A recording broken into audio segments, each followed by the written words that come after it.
It is that time once again to do another rank down of Survivor seasons. Last time I ranked the first 20 seasons, and now it is time to rank seasons 21 through 44, which was the last season of Survivor I watched. I'm keeping the same tier maker that I had last time, so this still has all the seasons that I put in the last time, so we're just going to keep adding on to that. I'm going to have to ignore all the Australian Survivor seasons here. Hopefully, I don't spend too long on this video, but there are more seasons in this video. And I don't know what it is, but I'm just a lot better at articulating my thoughts when it comes to things I'm more negative on as opposed to things I'm more positive on, so who knows. But anyways, let's just get started. Survivor Nicaragua is goated. This season in particular just had an incredible cast. Like literally, they're all train wrecks in some sort of unique way, which is what made this season so good because it was so chaotic. It was basically just like another version of Gabon because of how crazy everyone was, and it just made for a great season. So I'm going to leave it at that when it comes to Nicaragua. Now, Redemption Island. We're finally going to put something in the not category. No matter what anyone tries to say, Redemption Island is just plain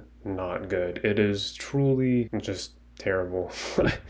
It's just a really bad season. There's really nothing that interesting going on in this season. It's just I will leave it there. Now, South Pacific, I'm actually going to put in decent. This is a season that always gets grouped in with Redemption Island, but truth be told, I actually find South Pacific to be pretty decent. I feel like comparing it to Redemption Island is just because they kind of do the same thing where they have the Redemption Island twist, they have two returning players come back, and I don't know, like really one of the only big negative things I have towards South Pacific is just the huge edits towards people like Coach and Cochran when I feel like a lot of that content could go towards other people such as Sophie, the person that won the season. But all in all, South Pacific is a pretty decent season. There's a lot of great moments on it, and I just don't think it's comparable to Redemption Island at all. One World, which was the first season I ever saw live on television, I'm going to put it in meh. Again, this is another season that kind of gets grouped in with these two seasons, even though it's wildly different, but it's not that great, really. There is some good stuff to it, but it's just, I feel like meh is just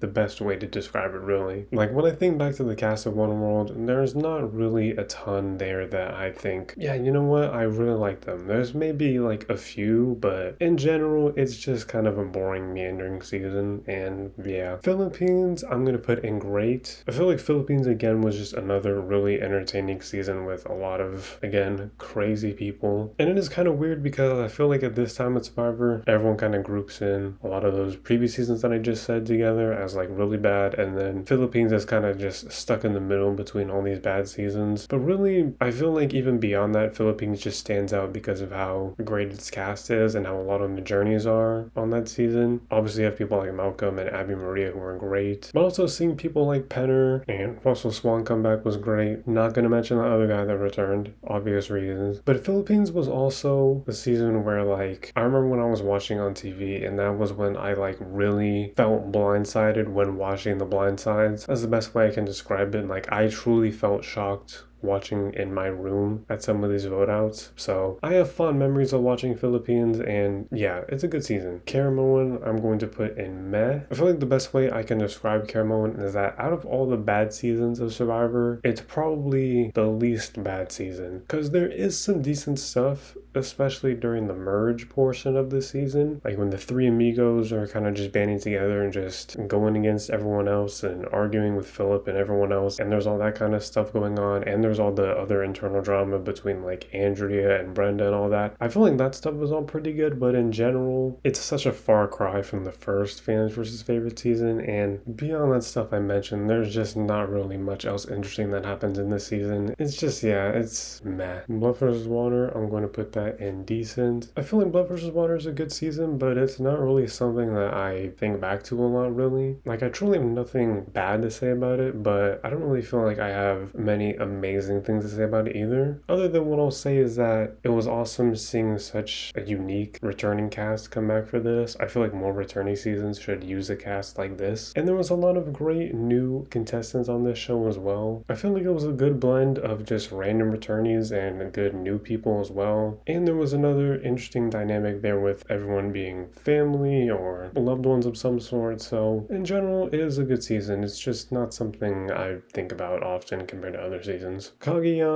I'm going to put in decent. That may seem controversial because I know Kaguya is like widely known as like one of the best seasons ever. And don't get me wrong, it is a good season, but at least to me, I find it a little overrated. I don't know, like the last time I rewatched it compared to the first time I watched it, when I genuinely did think it was like one of the best seasons ever, I just thought, yeah, like this was good, but it didn't really hold up as well on a rewatch, in my opinion. But that's at least just what I think. But still, the Kaguya cast is absolutely amazing. One of the best new casts in Survivor, I would say, probably. At the end of the day, I find it to be just a good season. Now, San Juan del Sur, that is a great season, and I feel like this was a much more upgraded version of what Blood vs. Water was, because it basically just took that twist, but with all new players. And I feel like getting rid of the Redemption Island part and kind of building on that and doing something a lot different that was way better, I feel like just made San Juan del Sur such a great season. Again, this is another great cast. I can list literally, well, not all of them because John Rocker's there, but you know, almost the entire cast is very entertaining. There's a lot of great moments on this season, lots of fights, lots of great blindsides and idol plays and jury speeches and whatnot. So in general, San Juan del Sur, I don't really have a bad thing to say about it. Now, Worlds Apart is interesting because I have mixed feelings towards it. There's things about it that I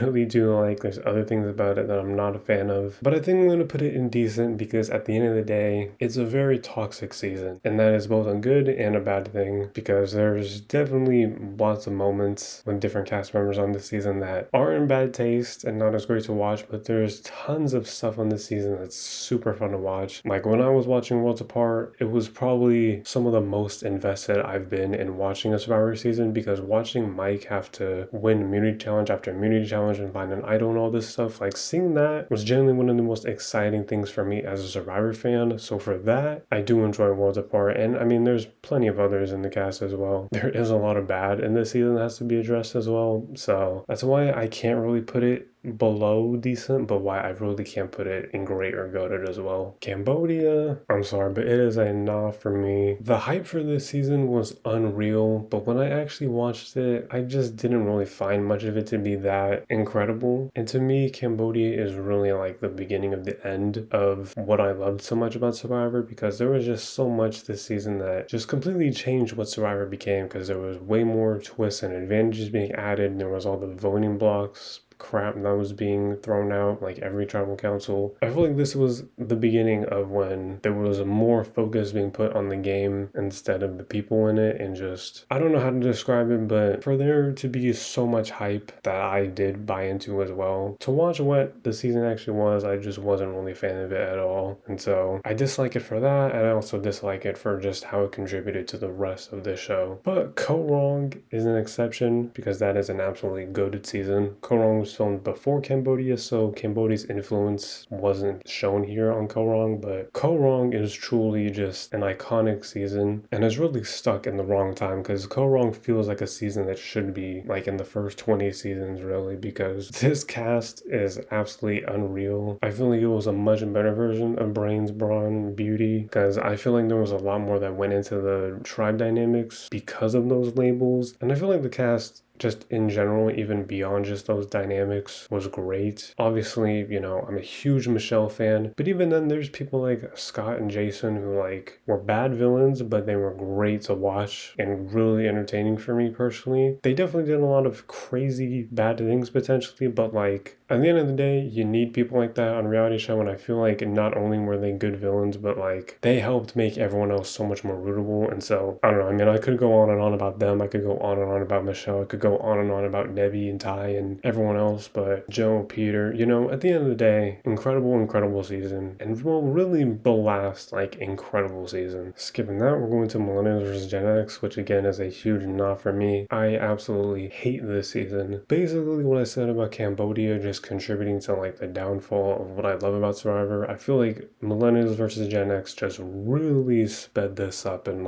ultra enhanced all of that stuff. There was just so much more just of this boring strategy, all these different game bots in the cast. So many people trying to come up with their new terms like trust clusters and continue on with voting blocks and all this talk about resumes and twists and advantages, there being way more of them and all this. Couple that with the fact that this cast was just not really that good or fun to watch, really. Just, it all combined to just not be a good season at all. I absolutely hate it. I thought it was a horrible season, and yeah, that is what I think of Millennials vs. Gen X. Game Changers, I'm going to put this in meh. Game Changers, again, I actually do really like the randomness of this returning cast, despite the name being Game Changers, but I feel like people will take the name way too seriously, honestly. It was just an All-Stars returning season, but they just needed a different name for it, so, it's whatever. But anyways, the season itself, I feel like it's not really that bad, and there's definitely a lot of good moments in it. There's a lot of fun stuff going on in this season as well, I was a fan of Sari, Michaela, Andrea, Sandra, I felt like was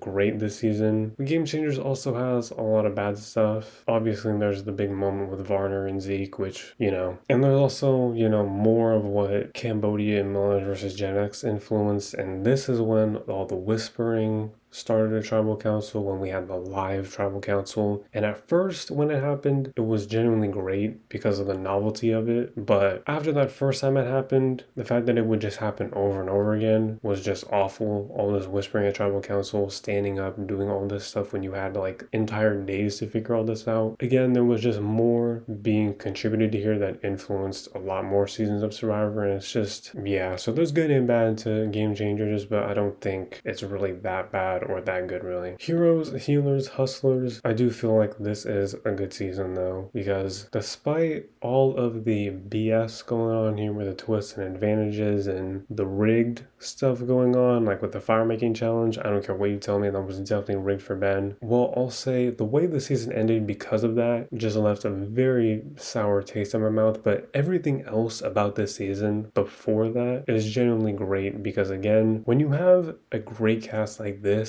all the BS you try putting in the season is going to be outweighed because the cast was great. This was a chaotic cast that reminded me of other previous seasons that just had a lot of crazy people together, so that's what I really like about it. But yeah, as I said before, the ending of it just really sours this whole season, but I'll still look past that and say that I still really enjoyed pretty much everything else going on here. Ghost Island is another nah season because this season was just completely void of anything interesting whatsoever. There was some good stuff here, like Chris. He was definitely the one carrying the entertainment in this season, but my god, this season just has absolutely nothing going for it. They really thought that they were doing something with this twist, bringing back all these different advantages and idols and whatnot from previous returning players, and I have to say, all those past Survivor contestants, all those legends, they absolutely did not deserve this season being what was supposed to be, I guess, a celebration, of what they did, or a memory of it or whatever, because this season was awful. The cast was completely dry and just full of nothing, really. So yeah, there's just absolutely nothing going for this season at all. David versus Goliath, this is also another decent season for me. Kind of in the same boat as Cagayan for me, where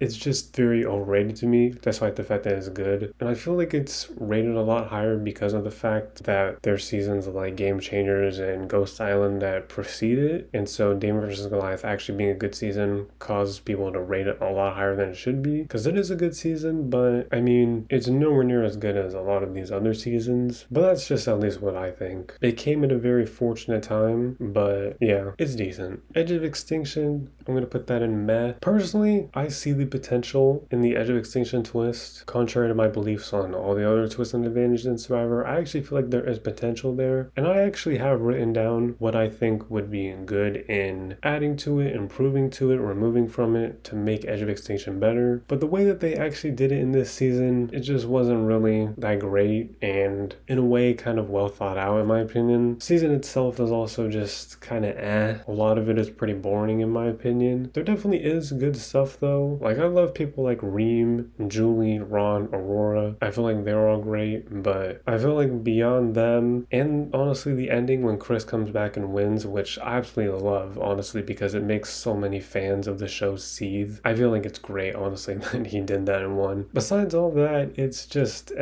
like there's not really a whole lot interesting. It's a pretty boring season really, but I don't think it's terrible. Island of the Idols, I'm also going to put that in meh. Obviously there's huge controversy surrounding this season, and I totally get why a lot of people hate the season because of that. I feel like that is completely valid. I try to, I don't want to say look past it because obviously what happened on the season you can't really look past because it is pretty integral to the season, but I try to think about everything else that happened on this season, and I don't feel like it is that awful of a season, but there is that dark cloud that hangs over it, and so yeah. And also there's just too much going on in the season with the Island of the Idols thing that happened. I mean, I loved seeing Boston Rob and Sandra back and interact with each other and with new players. I felt like that was fun, but there was just a lot of stupid stuff that happened there. Like one week they're having an advantage for someone, and then the next week there's a disadvantage for someone. It was just kind of weird, and just, I don't know, I feel bad for this cast because there generally was some good people in this cast, but yeah, again, I don't feel like it's a totally awful season, but there's just some things in this season that can't be looked past. Winners at War, I'm putting in this in Nah. I know a ton of people absolutely love this season and think it's amazing, but for me, again, considering the hype that was there for this being an all-winner season and seeing so many really cool Survivor winners that I love so much come back, this just completely fell flat. Like, this didn't feel like a real Winners at War season to me. Like, this just felt like another average returnee season really. It didn't really feel like what it should have felt like. And I mean, I'm not gonna lie, the fact that pretty much all the old school winners got voted out like one after the other and like didn't really stand a chance here absolutely made me hate this season way more, because those were the people that I was most interested in seeing. And I don't care what people say, but I truly do believe that all the new school winners had a pact to get all the old school survivors out so they could have more screen time and get further together and whatever. I truly believe that happened because I don't feel like there's any coincidence to this really. It was just not fun to watch at all, honestly. And again, there was way too much going on here, way too many twists and advantages. I mean, there was the tokens and whatnot, whatever all that was, and the Survivor store menu, whatever that was. Like, you have 20 winners coming back. That's all you need to do, is just have 20 winners come back and just have them go at it together. The fact that you have to add in all this extra stuff and just completely take away from the fact that you have winners all competing against each other, it just took away from the mystique of this season, and it just wasn't fun to watch at all. To me, this was just a really bad season. But now moving into the final 4 seasons, which are all in the new era. 41, I'm going to put this in decent. Again, I have issues with all of the crazy different amounts of twists and advantages going on, but what I will say is that 41 does have a certain sense of novelty to it because it was the first of the new era, and so a lot of stuff here was pretty new and pretty interesting to watch. And this was a good cast in my opinion, so I feel like that did kind of carry things a bit and kind of lift the weight of there being so much other BS happening. There's still plenty about all this stuff that I don't really like, but with 41 I gave it a chance and I wasn't disappointed, and I felt like the season in general was pretty decent, so for that, yeah, it's indecent. Now 42, I actually did think was a great season, again for similar reasons as 41, but for me the cast of 42 was just amazing in my opinion and completely overrided all the other stuff that Probst was putting in because of whatever, I don't know. But 42 showed to me that even a great cast cannot be completely watered down in the edit or edited down or anything like that, because there was so much good stuff from this cast that had to be shown in the edit, and it reminded me of the other kind of chaotic seasons of the show because it was a bit of a more chaotic cast, and that was, in my opinion, authentically shown in the edit, which I was really happy to see because I feel like in a lot of other seasons of the show they have these big personalities that they want to just water down in the edit and just make make them completely boring almost, just talking about strategy and nothing else. And with 42, they just let the cast come to life in the edit, and I really appreciated that. So for that, I find 42 to be a great season. 43, on the other hand, awful season. It reminds me of Ghost Island, where this cast, I don't think it would have mattered how you edited this season with this cast. There was just nothing here. This was just a plain, bad, boring, dry cast, just void of nothing this whole season. It just wasn't good to watch. And this was really when Survivor for me just became like a chore to watch every week. It just wasn't fun to watch anymore. And that then led into 44, which I'm also going to put in now because this was also another bad season. I already have a whole video on my channel talking about Survivor 44, so you can watch that for more of my thoughts. But in general, Survivor 44 is carried by the likes of Yam Yam and Carolyn, but beyond them, it is another just mind-numbingly boring season. There's just nothing good to say really besides those two people, and maybe a few others as well that I also mentioned in that video, but not good. And there you have it, seasons 21 through 44. Combined here with the first 20 seasons of this show, this is my official ranking of all those Survivor seasons that I've watched. Well, the US ones, because we have all the Australian ones here, but not going to include them in this. So yeah, let me know down below if you agree or disagree with anything that I've had to say in this. I'm sure there's going to be a lot of that, probably, because at the end of the day, we're all humans, we all have different opinions. That's what makes us great. But I mean, yeah. Also, let me know what else you'd like to see me talk about on this channel. Like the video, subscribe for more videos, and yeah, thank you for watching.